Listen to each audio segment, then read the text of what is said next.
Pag-usapan natin sa video na ito ang malabigwa na lakas na dadanasin ng Luzon at pati sa Metro Manila ay ramdam na ramdam ito. Yan ang ating tatalakayin sa video na ito.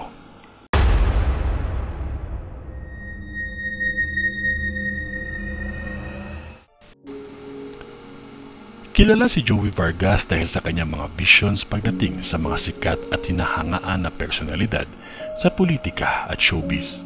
Sa katunayan, siya lamang sa lahat ng mga psychic ng Pilipinas ang nagsabi na si Bongbong Marcos ang uupo na pagka-presidente.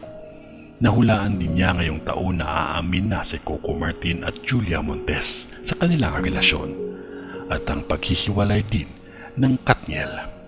Ngayon ay ating pag-uusapan ang mga masasamang pangitain sa 2024. Ayon sa kanya nakita ay may dalawang eroplano na magkakaroon ng aksidente sa runway mismo at hindi sa itaas.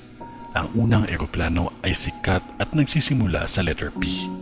Mangyayari ang insidenteng ito sa Abril o sa Hunyo.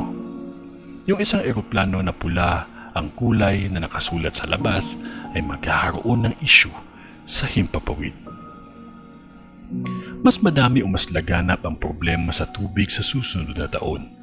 Yung digmaan ngayon ay pansamantala daw na titigil.